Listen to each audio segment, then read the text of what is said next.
ഇന്ന് നമ്മൾ ചർച്ച ചെയ്യുന്നത് കേരളത്തിലെ നേതാക്കൾ തമ്മിലുള്ള അടിപിടി രാഷ്ട്രീയത്തെക്കുറിച്ചാണ്. സത്യം പറഞ്ഞാൽ രാവിലെ പത്രം തുറന്നാലോ TV ഓണാക്കിയാലോ നമ്മൾ കാണുന്നത് VD സതീശനും MV ഗോവിന്ദനും പിണറായി വിജയനും തമ്മിലുള്ള വാക്പോരാട്ടങ്ങളാണ്. ഇത് കാണുമ്പോൾ തോന്നും ഇവർക്ക് ഈ നാട്ടിലെ പാവം ജനങ്ങളുടെ പ്രശ്നങ്ങൾ പരിഹരിക്കാനല്ല, മറിച്ച് പരസ്പരം കുറ്റപ്പെടുത്താനും പാരവെക്കാനും മാത്രമാണ് നേരമെന്ന്.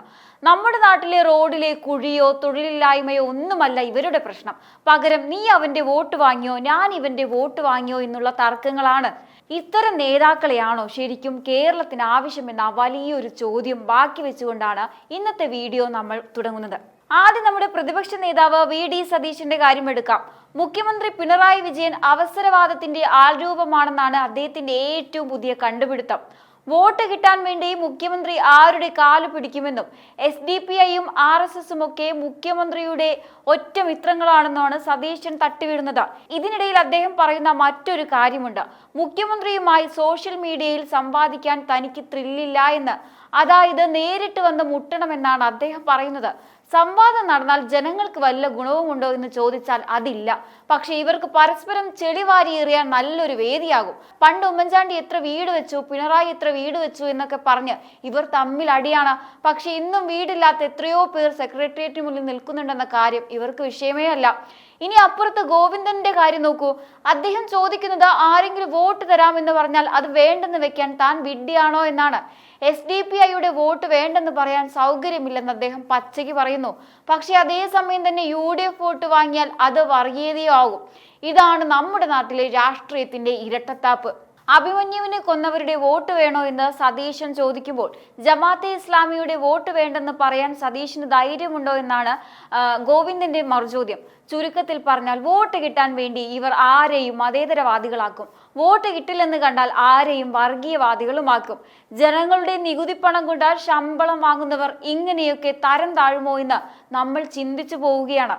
ഇനി ഏറ്റവും കഷ്ടം തോന്നുന്നത് വയനാടിന്റെ പേരിൽ ഇവർ നടത്തുന്ന തർക്കങ്ങൾ കാണുമ്പോഴാണ്. വയനാട്ടിലെ പാവപ്പെട്ടവർക്ക് വേണ്ടി പിരിച്ച പണം എവിടെ പോയി എന്ന് ഗോവിന്ദൻ ചോദിക്കുന്നു.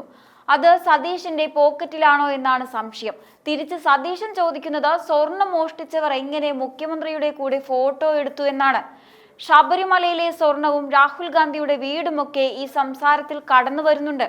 യഥാർത്ഥത്തിൽ വയനാട്ടിലെ ദുരിതബാധിതർക്ക് വീട് കിട്ടിയോ, അവരുടെ ജീവിതം പച്ച പിടിച്ചോ എന്നതിനേക്കാൾ ഈ നേതാക്കൾക്ക് പ്രധാനം ആ പണം ആരുടെ അക്കൗണ്ടിലായിരുന്നു എന്നതിലാണ്. യഥാർത്ഥത്തിൽ ഇവർക്ക് ജനങ്ങളോടുള്ള പ്രതിബദ്ധതയേക്കാൾ കൂടുതൽ സ്വന്തം കസേര നിലനിർത്താനാണ് താല്പര്യം.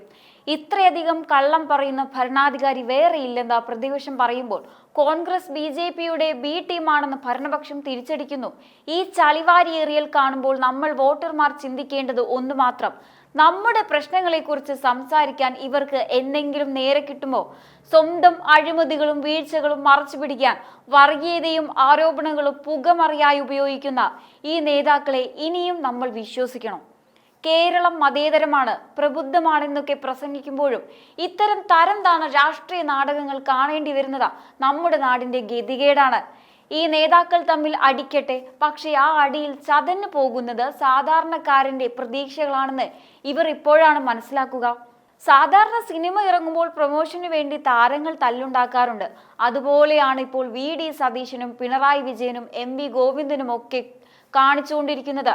ജനങ്ങളുടെ യഥാർത്ഥ പ്രശ്നങ്ങൾ പരിഹരിക്കാനല്ല, മറിച്ച് നാളെ രാവിലെ പത്രത്തിന്റെ തലക്കെട്ടിൽ തങ്ങളുടെ പേര് വരാൻ വേണ്ടി മാത്രം ഓരോ കാരണങ്ങളുണ്ടാക്കി ഇവർ പരസ്പരം പഴിചാരി നടക്കുകയാണ്. സ്വന്തം തെറ്റുകൾ തിരുത്താനോ നാടിനു വേണ്ടി ഒന്നിച്ചു നിൽക്കാനോ ഇവർക്ക് ഒട്ടും താല്പര്യമില്ല. പകരം നീ കള്ളനല്ല, നീയാണ് വലിയ കള്ളൻ എന്ന് വിളിച്ചു പറയാൻ മാത്രമാണ് ഇവർക്ക് ഉത്സാഹം. ഈ നാണമില്ലാത്ത കളി കണ്ട് പാവം ജനങ്ങൾ അന്തം വിട്ടിരിക്കുകയാണ്. സതീശന്റെയും പിണറായിയുടെയും പ്രസ്താവനകൾ ശ്രദ്ധിച്ചാൽ ഒരു കാര്യം മനസ്സിലാകും: ഇതൊക്കെ വെറും മുൻകൂട്ടി തയ്യാറാക്കിയ തിരക്കഥകളാണ്. സതീശൻ മുഖ്യമന്ത്രിയെ അവസരവാദി എന്ന് വിളിക്കുന്നു, മുഖ്യമന്ത്രി ഉടനെ തിരിച്ച് എന്തെങ്കിലും പറയുന്നു. ഇത് കേട്ട് ഗോവിന്ദൻ മാഷി വന്ന് അടുത്ത വെടിപൊട്ടിക്കുന്നു. യഥാർത്ഥത്തിൽ ഇവർ തമ്മിൽ എന്തെങ്കിലും ആശയപരമായ തർക്കമുണ്ടോ എന്ന് ചോദിച്ചാൽ ഇല്ല എന്ന് തന്നെ പറയേണ്ടി വരും. വാർത്തകളിൽ ഇടം പിടിക്കാൻ വേണ്ടി മാത്രം ഓരോ ദിവസവും ഓരോ ഇഷ്യൂസ് ഇവർ ഉണ്ടാക്കിയെടുക്കുകയാണ്. സതീശൻ മുഖ്യമന്ത്രിയെ സംവാദത്തിന് വെല്ലുവിളിക്കുമ്പോൾ അത് ജനങ്ങൾക്ക് വേണ്ടിയാണെന്ന് ആരെങ്കിലും കരുതുന്നുണ്ടോ? ഒരിക്കലുമില്ല. അത് വെറും ഒരു മാധ്യമ ശ്രദ്ധ പിടിച്ചു പറ്റാനുള്ള തന്ത്രം മാത്രമാണ്. മുഖ്യമന്ത്രിയാവട്ടെ സോഷ്യൽ മീഡിയയിൽ മറുപടി നൽകി തന്റെ മാസ് ഇമേജ് നിലനിർത്താൻ ശ്രമിക്കുന്നു. ഇതിനിടയിൽ ജനങ്ങൾ അനുഭവിക്കുന്ന കഷ്ടപ്പാടുകൾ ആരും കാണുന്നില്ല. സ്വന്തം ഭാഗത്തെ വീഴ്ചകൾ വരുമ്പോൾ അത് തിരുത്തുന്നതിനു പകരം മറ്റൊരാളുടെ തലയിൽ കെട്ടിവെക്കുക എന്നതാണ് ഇവരുടെ പ്രധാന വിനോദം. വയനാട് പുനരധിവാസത്തിന്റെ കാര്യമെടുത്താലും സ്വർണ്ണക്കള്ളക്കടത്തിന്റെ കാര്യമെടുത്താലും ഇത് വ്യക്തമാണ്. UDFന്റെ കയ്യിലെ ഫണ്ടിനെ കുറിച്ച് LDF ചോദിക്കുമ്പോൾ LDFന്റെ അഴിമതിയെക്കുറിച്ച് UDF തിരിച്ചും ചോദിക്കുന്നു. ഫലമോ? രണ്ടു കൂട്ടരും തങ്ങളുടെ തെറ്റുകൾ തിരുത്തുന്നില്ല, പകരം പരസ്പരം പഴിചാരി ജനങ്ങളെ വിഡ്ഢികളാക്കുകയാണ്. ശബരിമലയിലെ സ്വർണവും രാഹുൽ ഗാന്ധിയുടെ വീടുമൊക്കെ ഈ പഴിചാരൽ ആയുധമാക്കുകയാണ്. വോട്ട് ബാങ്ക് ലക്ഷ്യം വെച്ച വർഗീയ സംഘടനകളുമായി ഇവർ നടത്തുന്ന ഈ അവിശുദ്ധ കൂട്ടുകെട്ടുകൾ പോലും വാർത്തകളിൽ എത്തുമ്പോൾ അവൻ ചെയ്തു അതുകൊണ്ട് ഞാനും ചെയ്തു എന്ന മട്ടിലാണ് എന്ന ന്യായീകരണമാണ് ഇവർ നൽകുന്നത്. ഒരു ഭരണാധികാരിക്കോ പ്രതിപക്ഷ നേതാവിനോ ചേർന്ന രീതിയല്ല ഇവർ പെരുമാറുന്നത്. സത്യം പറഞ്ഞാൽ ഇവർക്ക് നാണമില്ലെങ്കിലും ഇത് കാണുന്ന നമുക്ക് നാണക്കേട് തോന്നുന്നുണ്ട്. വോട്ടർമാരെ വെറും വിഡ്ഢികളാക്കിയിട്ടാണ് ഇവർ ഈ കളിക്കുന്നത്. പണപ്പെരുപ്പവും തൊഴിലില്ലായ്മയും കേരളം നേരിടുന്ന സാമ്പത്തിക പ്രതിസന്ധിയും ഒന്നും ഇവരുടെ ചർച്ചകളിൽ വരുന്നില്ല. പകരം സതീശൻ എന്തു പറഞ്ഞു, പിണറായി എന്തു മറുപടി നൽകി എന്നതിലാണ് ചാനലുകൾക്കും താല്പര്യം. ഇത് കേരള രാഷ്ട്രീയത്തെ എത്രത്തോളം തരം താഴ്ത്തുന്നതാണെന്ന് നിങ്ങൾ മനസ്സിലാക്കണം. വാർത്തകളിൽ ഇടം പിടിക്കാൻ വേണ്ടി മാത്രം തല്ലുണ്ടാക്കുന്ന ഇവർ തിരശീലയ്ക്ക് പിന്നിൽ ഒരേ താല്പര്യങ്ങൾ സംരക്ഷിക്കുന്നവരാണോ എന്ന് പോലും ജനങ്ങൾ സംശയിക്കുകയാണ്. തിരഞ്ഞെടുപ്പ് കഴിയുന്നതുവരെ ഈ കോമഡി ഷോ ഇങ്ങനെ തന്നെ തുടരും. ഓരോ ദിവസവും പുതിയ ഓരോ കാരണങ്ങൾ ഇവർ കണ്ടെത്തിക്കൊണ്ടിരിക്കും. യഥാർത്ഥത്തിൽ നമ്മൾക്ക് വേണ്ടത് സ്വന്തം തെറ്റുകൾ അംഗീകരിക്കാനും അത് തിരുത്താനും തയ്യാറുള്ള നേതാക്കളെയാണ്. പക്ഷേ നിർഭാഗ്യവശാൽ കേരളത്തിന് കിട്ടിയിരിക്കുന്നത് പരസ്പരം പഴിചാരി വാർത്തകളിൽ നിറഞ്ഞു നിൽക്കാൻ ആഗ്രഹിക്കുന്ന ഈ സെലിബ്രിറ്റി രാഷ്ട്രീയക്കാരെയാണ്. സതീശനും പിണറായിയും ഗോവിന്ദൻ മാഷും തമ്മിലുള്ള ഈ പോര് കണ്ട് ആരും ആവേശം കൊള്ളേണ്ടതില്ല. കാരണം ഇതിലൊന്നും ജനങ്ങളുടെ നന്മയില്ല. അധികാരം നിലനിർത്താനും പിടിച്ചെടുക്കാനുമുള്ള ഈ നാടകത്തിൽ നമ്മൾ വെറും വോട്ട് യന്ത്രങ്ങൾ മാത്രമാണ്. ഇനിയെങ്കിലും ഇത്തരം തറവേലകൾ കണ്ട് കൈയടിക്കുന്നത് നിങ്ങൾ നിർത്തണം. വാർത്താ പ്രാധാന്യത്തിനു വേണ്ടി നാടിനെ ഒറ്റിക്കൊടുക്കുന്ന ഈ നേതാക്കളെ തിരിച്ചറിയുക.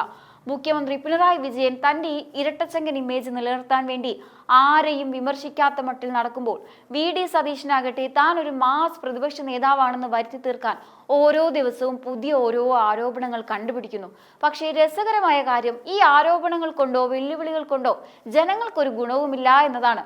മുഖ്യമന്ത്രി ഒരു കാര്യം ഒളിപ്പിച്ചു വെച്ചാൽ അത് കണ്ടുപിടിക്കുന്നതിന് പകരം സതീശൻ മറ്റൊരു പഴയ കഥ കുത്തിപ്പൊക്കി വരും. ഫലമോ? രണ്ടു കൂട്ടരും വാർത്തകളിൽ നിറഞ്ഞു നിൽക്കും. ജനങ്ങൾ പഴയപടി തന്നെ തുടരും. ഇവർക്ക് രണ്ടുപേർക്കും സ്വന്തം തെറ്റുകൾ തിരുത്തണമെന്ന ഒരു നിർബന്ധവുമില്ല. മുഖ്യമന്ത്രിയുടെ ഭരണത്തിൽ എന്തെങ്കിലും പാളിച്ചയുണ്ടെന്ന് ചൂണ്ടിക്കാണിച്ചാൽ പണ്ട് നിങ്ങൾ ഭരിച്ചപ്പോൾ ഇങ്ങനെ ആയിരുന്നില്ലേ എന്ന സ്ഥിരം പല്ലവി അദ്ദേഹം പാടും. ഉടനെ സതീശൻ വന്ന് നിങ്ങൾ അഴിമതിക്കാരനാണ് എന്ന് പറഞ്ഞ് അടുത്ത പത്രസമ്മേളനം നടത്തും. ഇവർക്ക് രണ്ടുപേർക്കും പരസ്പരം പഴിചാരി വാർത്തകളിൽ ഇടം പിടിക്കാനാണ് കൂടുതൽ താല്പര്യം. സോഷ്യൽ മീഡിയയിൽ സംവാദം നടത്താൻ ത്രില്ലില്ല എന്ന് സതീശൻ പറയുമ്പോൾ ഫേസ്ബുക്കിൽ ക്യാപ്ഷൻ എഴുതാൻ തിരക്കിലാണ് മുഖ്യമന്ത്രി. ഇവർ തമ്മിലുള്ള ഈഗോ അടി കാണുമ്പോൾ നമ്മൾ ചിന്തിച്ചു പോകും, ഇവരാണോ നമ്മുടെ നാടിനെ നയിക്കേണ്ടതെന്ന്. നമ്മുടെ ഈ നേതാക്കൾക്ക് ഇപ്പോൾ ജനസേവനത്തെക്കാൾ കൂടുതൽ താല്പര്യം സെലിബ്രിറ്റി സ്റ്റാറ്റസിനോടാണ്. VD സതീശൻ ഓരോ പത്രസമ്മേളനം കഴിഞ്ഞും എത്ര ലൈക്ക് കിട്ടി, എത്ര പേർ ഷെയർ ചെയ്തു എന്ന് നോക്കിയിരിക്കുകയാണെന്ന് തോന്നിപ്പോകും. മുഖ്യമന്ത്രിയാകട്ടെ തൻ്റെ ഒരു ഫോട്ടോ വന്നാൽ അതിന് താഴെ വരുന്ന ക്യാപ്ഷൻ എത്രത്തോളം മാസാണെന്ന് ഉറപ്പുവരുത്താൻ PR ഏജൻസികളെ വെച്ചിരിക്കുകയാണ്. ഇവരുടെ ഈ തമ്മിലടി കാണുമ്പോൾ നമ്മൾ വിചാരിക്കും ഇവർ വലിയ ശത്രുക്കളാണെന്ന്. പക്ഷേ വാർത്താ ക്യാമറകൾ കണ്ണടച്ചാൽ ഇവർക്കൊക്കെ ഒരേ താല്പര്യങ്ങൾ സംരക്ഷിക്കുന്നവരാണ്. കാരണം ആരോപണങ്ങൾ ഉന്നയിക്കുന്നതല്ലാതെ ഒന്നിലും ഒരു ശാശ്വത പരിഹാരം കാണാൻ ഈ രണ്ട് കൂട്ടർക്കും താല്പര്യമില്ല. സ്വന്തം തെറ്റുകൾ തിരുത്തുക എന്നത് ഇവരുടെ ഡിക്ഷണറിയിൽ പോലുമില്ലാത്ത കാര്യമാണ്. പകരം വാർത്തകളിൽ ഇടം പിടിക്കാൻ ഓരോ ദിവസവും ഓരോ ബോംബ് പൊട്ടിക്കും. വൈകുന്നേരമാകുമ്പോൾ അത് വെറും നനഞ്ഞ പടക്കമായി മാറും. ഇതാണ് ഇന്നത്തെ കേരളത്തിന്റെ അവസ്ഥ. എന്തായാലും ഈ ഒരു വിഷയത്തെക്കുറിച്ചുള്ള നിങ്ങളുടെ അഭിപ്രായങ്ങൾ കമന്റ് ബോക്സിൽ രേഖപ്പെടുത്തുക. മറ്റൊരു വിഷയമായി വീണ്ടും കാണാം. നന്ദി.